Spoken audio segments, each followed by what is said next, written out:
Assalamualaikum warahmatullahi wabarakatuh. Bismillahirrahmanirrahim. Alhamdulillahirabbil alamin. Wa bihi nasta'inu ala umurid dunya waddin.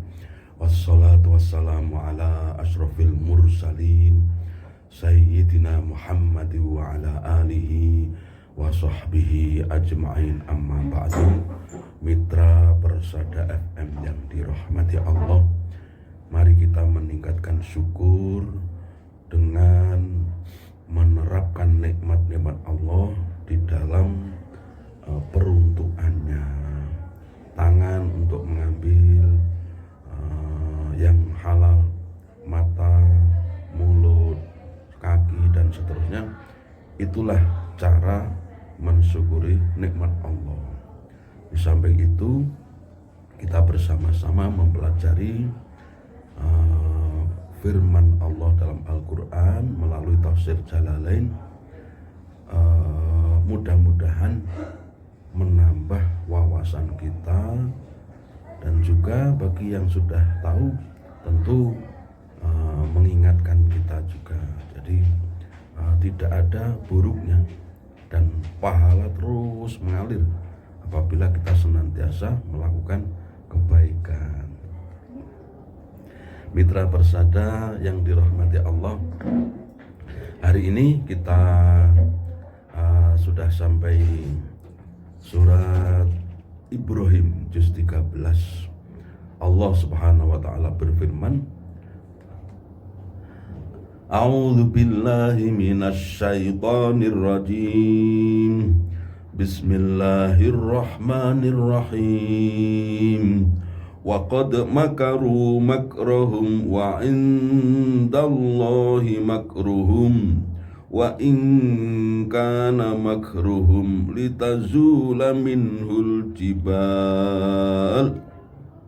Wa qad makaroh lan temen-temen qad makaru lan temen-temen makar sapa wong-wong kafir bin Nabi kelawan jeng Nabi sallallahu alaihi wasallam.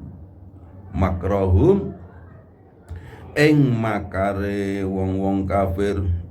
Bagaimana bentuknya? Haitsu aradu qatlahu. Haitsu aradu sekirane karep sapa wong-wong kafir qatlahu ing mateni Kanjeng Nabi sallallahu alaihi wasallam au ikhrajahu utawa ngusir ing Kanjeng Nabi sallallahu alaihi wasallam. Jadi upaya musuh-musuhnya Islam, musuh-musuhnya Kanjeng Nabi pada zaman itu tidak hanya melawan kalimat-kalimat Kanjeng Nabi dengan kalimat yang kotor, mengolok-olok, mengira, menganggapnya tukang sihir dan seterusnya, tapi sampai kepada tahapan fisik. Mereka ingin membunuhnya. Inilah yang pada zaman ini juga seperti itu. Muncul saja orang yang merasa kuat padahal tidak beriman, karena supaya tokoh Islam itu tidak tersohor, tidak mempengaruhi banyak orang, maka mereka membunuhnya.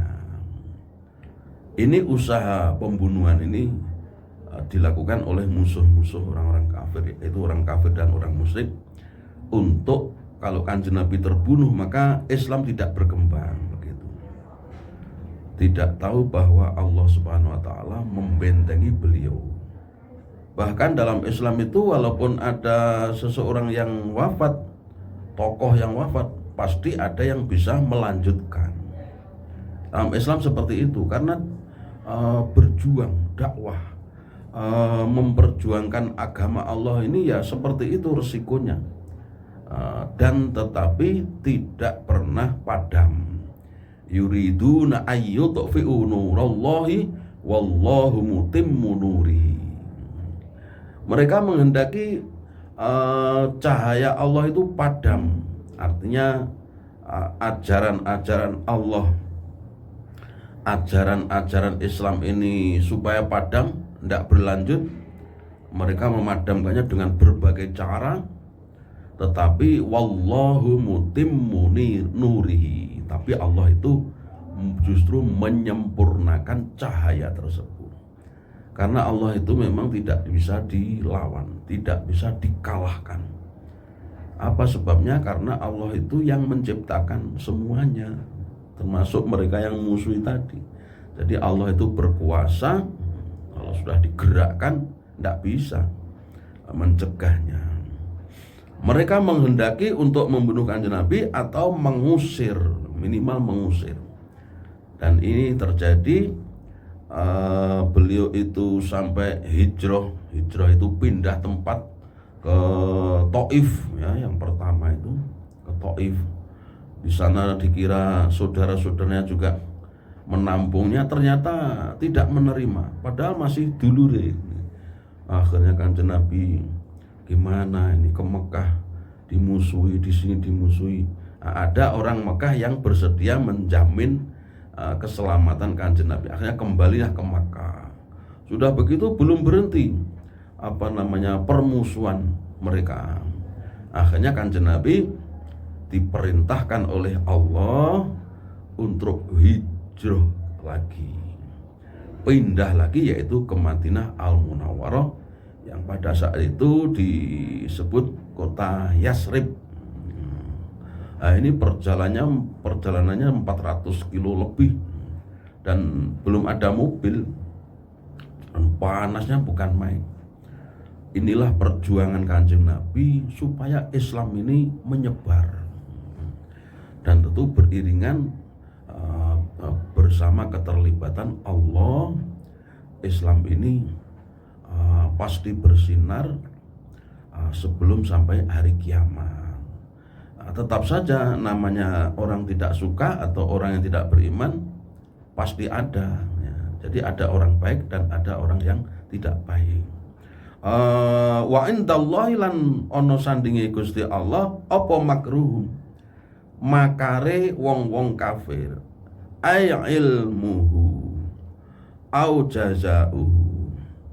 Jadi mereka berusaha meneror, mengusir, membunuh Kanjeng Nabi, tetapi di sisi Allah lah balasan dan ilmu tentang hal itu. Ya, ternyata mereka kalah karena Allah membentangi Kanjeng Nabi, membela Kanjeng Nabi, otomatis Kanjeng Nabi selamat dari pembunuhan.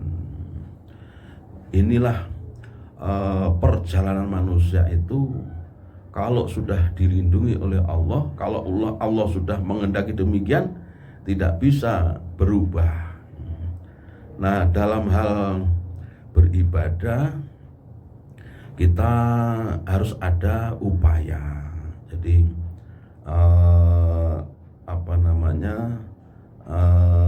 innallaha la yughayyiru ma biqaumin, innallaha la yughayyiru ma biqaumin hatta yughayyiru ma bi anfusihim. Allah tidak mengubah suatu kaum, apa yang ada pada kaum, selagi mereka tidak mau merubahnya. Kalau manusia ada upaya, ada jerih payah, ada usaha, dan itu menurut perhitungan manusia itu adalah melalui jalan-jalan yang memang tepat, insya Allah akan dimudahkan oleh Allah untuk mencapainya. Dalam salah satu hadis Kanjeng Nabi Sallallahu Alaihi Wasallam, Kanjeng Nabi itu bersabda begini, manusia itu sudah ditulis tempat duduknya di surga atau di neraka. Para sahabat itu ya bertanya, kalau gitu buat apa kita beramal? Kita cukup pasrah saja kan, kalau sudah ditentukan kita penduduk neraka atau surga. Jawabnya Kanjeng Nabi SAW, tidak begitu. Jadi tetap harus beramal, berusaha. Fakullun muyassarun lima khuliqalah. Maka masing-masing manusia itu dimudahkan untuk apa yang diciptakan untuknya. Jadi ya lewat jalur-jalurnya. Misalnya ada orang kepengen jadi sarjana, dia melewati sekolah TK, SD, SMP, SMA, kemudian kuliah. Nanti selesai sendiri. Asal dia tekun, mengikuti aturan, akan memperoleh S1 lagi, sarjana. Seperti itulah. Jadi saya sendiri aja mengalami sesuatu yang tadinya tidak terbayangkan, kemudian kita selalu minta kepada Allah dan berupaya melalui jalurnya, ternyata Allah memberi. Ini dalam beribadah juga seperti itu. Jadi kita sholat dengan tekun, ya, membaca Al-Quran, berderma, bergaul dengan sebaik mungkin, niscaya akan dimudahkan urusannya. Ya, misalnya kalau bergaul dengan baik, silaturahim, sering menyambung persaudaraan, itu kan dijanjikan dimudahkan rezekinya, dimudahkan untuk masuk surga, gitu ya, dipanjangkan umurnya. Dipanjangkan itu bisa berarti diberi umurnya itu barokah, umurnya itu berisi kebaikan-kebaikan. Nah, ini walaupun umurnya sudah ditentukan sekian, tetapi karena barokahnya itu berisi kebaikan-kebaikan. Inilah mitra persada. Jadi di dunia ini manusia harus ada usaha, harus ada usaha. Kalau kita pengen menjadi seperti ini, maka melalui ini harus berijazah begini dan seterusnya, punya keahlian ini. Ini adalah bagian dari sunnatullah, bagian dari menuju takdir Allah. Kita ingat waktu Sayyidina Umar radhiyallahu anhu itu ada kejadian atau ada penyakit begitu, Sayyidina Umar berpindah ke tempat lain, mencari obat dan seterusnya. Ditanya, kenapa wong sudah ditakdirkan untuk begini? Jawabnya Sayyidina Umar, loh, kita itu melakukan ini dalam rangka menjemput takdir Allah, dalam rangka mencari takdir Allah. Takdir Allah nanti gimana? Nah, kita sudah menerima. Yang penting kita sudah ada usaha. Nah, ini bagus sekali kita terapkan pada zaman ini. Ketika kita menginginkan anak kita ini soleh, ya, berbakti, benar dan seterusnya, maka kita bina setiap saat. Kalau kita tidak bisa, kita pasrahkan kepada guru, gitu ya. Maka dia akan menjadi orang. Jadi adanya upaya melatih, membina fisik dan psikisnya, maka nanti akan membentuk generasi yang soleh. Manusia ini ya pokoknya harus berusaha, kemudian tawakal, pasrah pada Allah. Gusti, kulo sampun berusaha seperti ini sudah maksimal, sudah pun pasrah tahun jenengan, panjenengan dados nih anak kulo dados menapa panjenengan ingkang ngatos. Nah, itu pas yang begitu itu. Kalau tidak ada usaha, terus saya pengen apa gitu, ya namanya kurang bekal. Kemudian wa in kana makruhum litazula minhul jibal. Wa in kana lan senajan ana apa makruhum makare wong-wong kafir, wa in azuma senajan gede banget, agung banget apa makruhum makare wong mau, litazula minhu jibal, litazula supaya gugur, hilang, minhu saking makar, apa aljibalu gunung. Di dalam tafsirnya itu la ya'ba'u bihi wa la yadurru illa anfusahum. Jadi tidak peduli dan tidak ada pengaruhnya usaha mereka makar atau membawa menginginkan kehancuran Kanjeng Nabi atau Islam, karena pada hakikatnya madorotnya itu justru kembali kepada diri mereka sendiri. Allah nggak mengizinkan maka nggak berhasil, dan mereka sudah mendapatkan dosa. Ini memperkuat wawasan kita bahwa di dalam perjuangan ini, misalnya menjadi pengurus takmir, mikir, dimusyawarahkan bagaimana agar masjid ini banyak yang menghadirinya dalam pertemuan-pertemuan di masjid. Kalau Jumatan tidak usah diundang pada datang ya, karena kewajiban. Kalau pengajian, kemudian acara-acara di masjid, ya itu supaya orang tertarik bagaimana. Nah, ada trik-trik tertentu dan kita bisa meniru masjid-masjid yang sudah berhasil seperti itu. Ada yang dengan cara disediakan kopi, ada yang disediakan materinya, ada yang disediakan pengisinya, pengajian itu yang bagus-bagus, ya, pokoknya supaya menarik. Di antaranya lagi yaitu acaranya harus tepat waktu dan berakhir juga pada tepat waktu, maka insya Allah orang akan senang. Ini kita biasakan seperti itu, maka tujuan-tujuan baik kita akan diridhoi atau diizini oleh Allah untuk berhasil. Waqad makaro, ini di dalam tafsirnya ada penafsiran yang lain. Wakila haqiqatuha, wakila syara'iul Islam al-musabbihat biha fil qoror was-sabat. Jadi meskipun mereka berusaha membunuh Kanjeng Nabi atau mencelakainya, mengusirnya, padahal balasannya upaya tersebut itu di sisi Allah. Allah tidak mengizinkan maka tidak akan terjadi.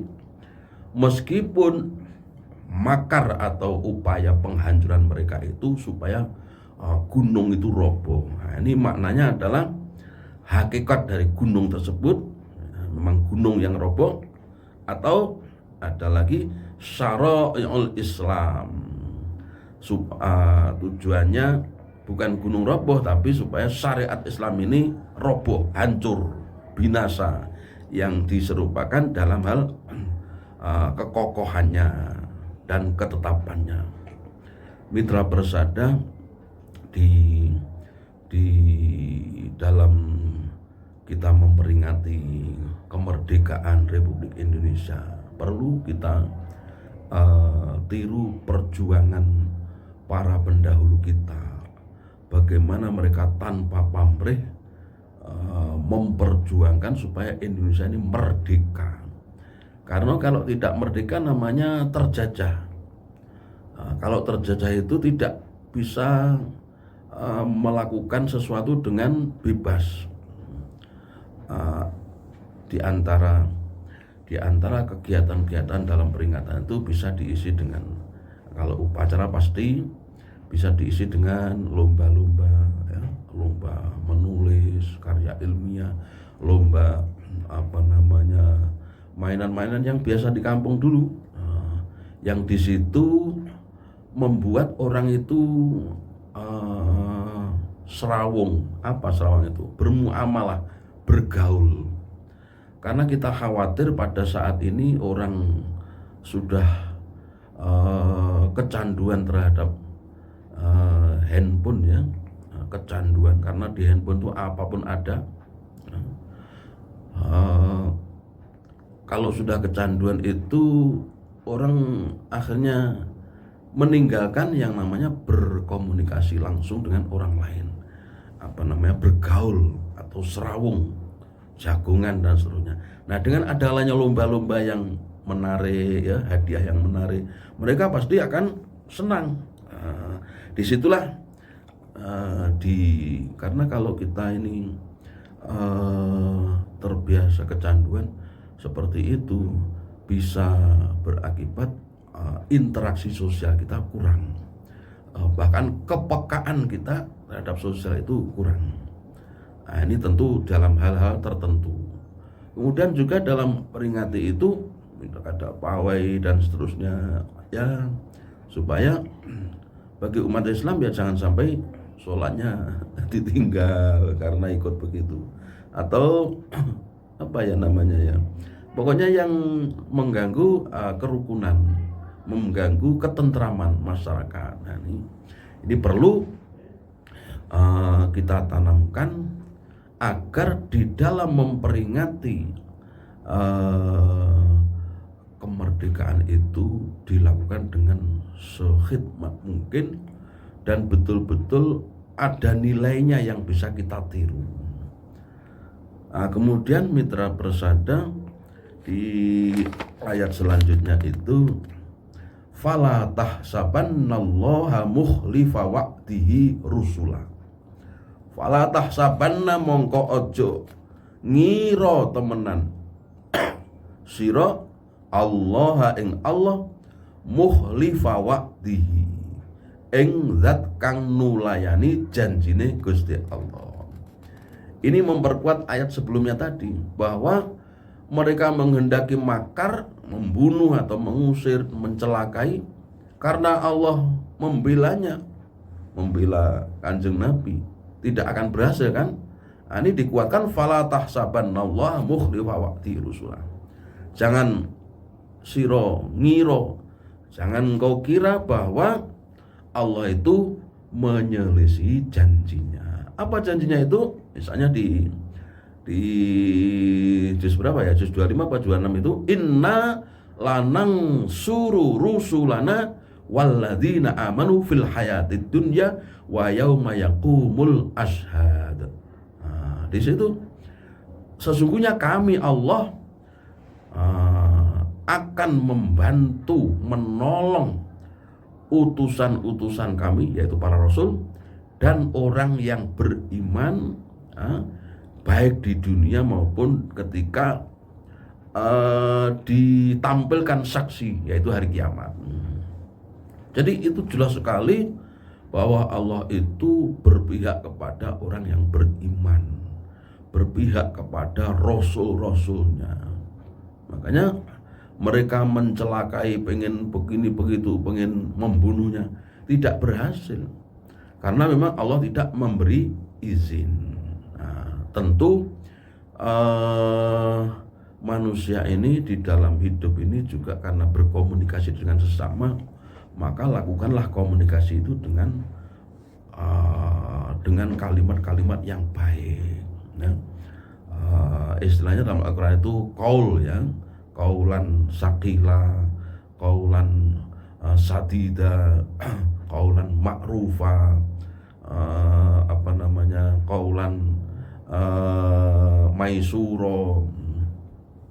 Ada 6 apa berapa itu. Jadi qaulan karima, ucapan yang memuliakan, menghormati. Qaulan saqila, qaulan ucapan yang kuat, yang menyentuh. Qaulan layyinan, ucapan yang lembut. Kita ingat Nabi Musa dan Nabi Harun ketika diperintah Allah untuk berdakwah kepada Raja Fir'aun, qaulan layyina, faqula lahu qaulan layyina. Maka Allah itu berfirman, hai Musa dan Harun, ucapkanlah kepada Raja Fir'aun yang bengis itu dengan ucapan yang lemah lembut. Karena dakwah itu sifatnya evolusi, sifatnya itu pelan, tidak revolusi. Dakwah itu persuasif, dakwah itu istilahnya membujuk. Kalau merayu ya enggak membujuk. Jadi harus pelan-pelan, harus hati-hati. Kalau bisa tidak menyinggung, supaya orang itu tertarik. Nah, disinilah mempraktekkan qaul itu, ya. Kepada anak yatim juga disuruh aku lahu qaulan karimah. Walaupun kita dewasa kemudian yang kita hadapi adalah anak yatim, tetap ucapan kita itu ucapan yang memuliakan, ucapan yang bermakna menghormati dia. Nah, ini orang itu kalau dihormati akan segan, akan merasa dihormati, pasti hati-hati. Wa rusulahu ing utusan-utusane Gusti Allah bin nasr, dengan pertolongan, dengan kemenangan. Innallaha azizun dzuntiqam. Innallaha satune Gusti Allah iku azizun, zat kang prakusa, ghalibun la yu'jizu, dzuntiqami, zat kang duweni siksaan mimman asahu, terhadap orang yang durhaka kepadanya.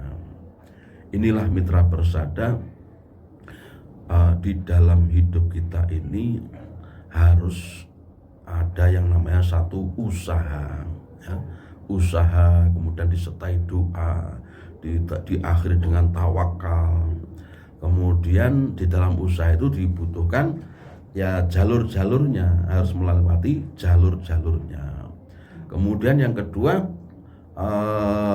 ketetapan bahwa Allah itu selalu membela orang yang beriman, para rasul dan orang-orang beriman.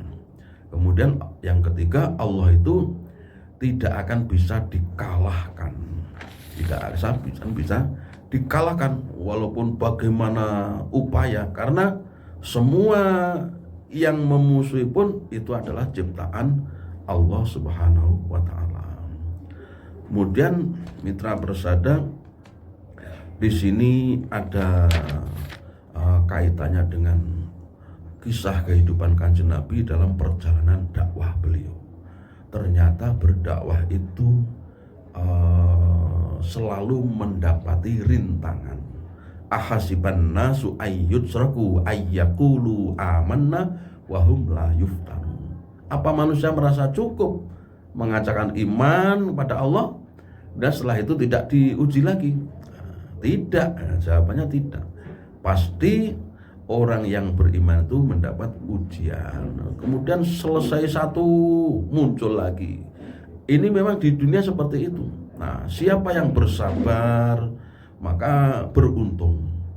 Siapa yang tidak sabar maka gagal menghadapi ujian tersebut.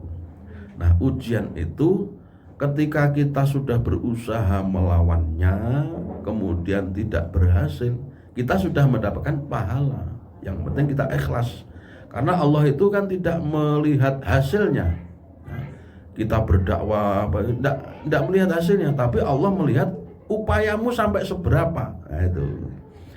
Inilah mitra persada, mudah-mudahan Allah semakin memperkuat kita dan tetap kita bersemangat untuk menyebarkan syariat Islam ini, karena innad dina indallahil Islam. Terima kasih dan mohon maaf atas kekurangannya. Allahul muwaffiq ila aqwamit thoriq. Wassalamualaikum warahmatullahi wabarakatuh.